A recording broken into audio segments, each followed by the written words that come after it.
क्या आपने कभी जल्दबाजी में ऑनलाइन पैसे ट्रांसफर किए हैं और बाद में लगाओ ओ ये तो गलती हो गई। अब ऐसा होने से पहले ही मिल सकता है आपको 1 घंटे वाला दूसरा। भारतीय रिजर्व बैंक लाने जा रहा है ऐसा नियम जो आपकी एक नई क्लिप की गलती को लाखों के नुकसान में बदलने से बचा सकता है। लेकिन क्या इससे डिजिटल पेमेंट की रफ्तार धीमी पड़ जाएगी? देखिए हमारी ये खास रिपोर्ट। देश में तेजी से बढ़ रहे डिजिटल फ्रॉड को देखते हुए भारतीय रिजर्व बैंक आरबीआई अब ऑनलाइन पेमेंट सिस्टम में बड़ा बदलाव करने की तैयारी में है। अगर यह प्रस्ताव लागू होता है तो 10,000 से ज्यादा के ऑनलाइन ट्रांजैक्शन तुरंत नहीं होंगे, बल्कि उनमें 1 घंटे की देरी हो सकती है। इसका मकसद है यूजर को सोचने, जांचने और जरूरत पड़े तो ट्रांजैक्शन रोकने का समय दे। भारत में डिजिटल पेमेंट का चलन पिछले कुछ वर्षों में बहुत तेजी से बढ़ा है। National payments corporation of India NPCI द्वारा संचालित यूपीआई और अन्य ऑनलाइन सिस्टम्स ने पैसों के लेन देन को बेहद आसान और तेज बना दिया है। लेकिन इसी रफ्तार का फायदा साइबर ठग भी उठा रहे हैं।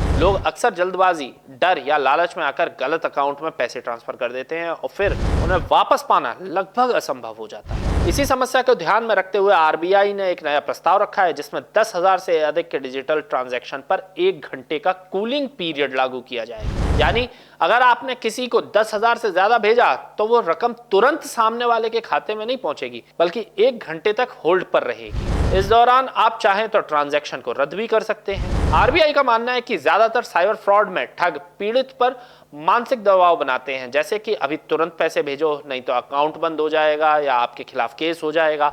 ऐसे में लोग बिना सोचे समझे पैसे ट्रांसफर कर देते हैं। लेकिन अगर उन्हें 1 घंटे का समय मिल गया तो वे शांत होकर सोच सकते हैं और गलती होने पर उसे सुधार भी सकते हैं। इस प्रस्ताव में एक और महत्वपूर्ण सुविधा ट्रस्टेड पर्सन की है, खासकर बुजुर्गों और दिव्यांगों के लिए।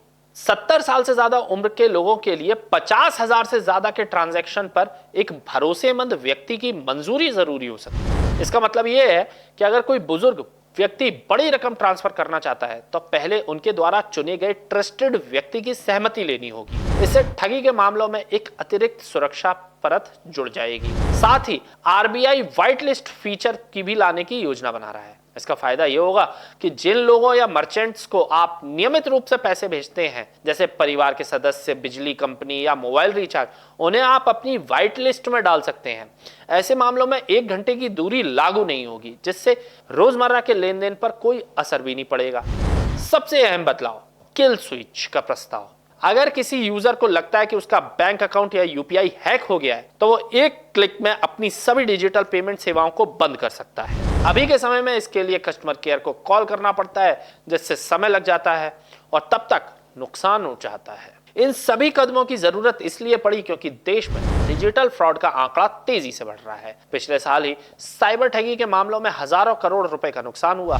खास बात यह है कि 10,000 से ऊपर के ट्रांजैक्शन कुल मामलों का लगभग आधा हिस्सा है, लेकिन कुल नुकसान में इसकी हिस्सेदारी लगभग पूरी है। यही वजह है कि आरबीआई ने इसी लिमिट को टारगेट किया है। हालांकि इस प्रस्ताव के साथ एक चुनौती भी जुड़ी हुई है। कुछ चीज अच्छी होती है तो उसका कुछ प्रोज या कॉन्स भी होते हैं। यह है स्पीड और सुरक्षा के बीच संतुलन बनाना। डिजिटल पेमेंट की सबसे बड़ी खासियत उसकी तुरंत प्रोसेसिंग है और अगर उसमें देरी होती है तो यूजर अनुभव प्रभावित हो सकता है। लेकिन आरबीआई का मानना है कि थोड़ी सी असुविधा बड़े नुकसान से बचने के लिए जरूरी है। फिलहाल आरबीआई इस प्रस्ताव पर बैंकों और एनपीसीआई के साथ तकनीकी चर्चा कर रहा है। साथ ही आम जनता और विशेषज्ञों के सुझाव भी मांगे गए हैं। उम्मीद की जा रही है कि आने वाले महीनों में इस पर अंतिम गाइडलाइन जारी हो सकती है और इसे चरणबद्ध तरीके से लागू भी किया जाएगा। बाकी इस बारे में आप लोगों का क्या विचार है, हमें कमेंट्स में जरूर बताएं। नमस्कार।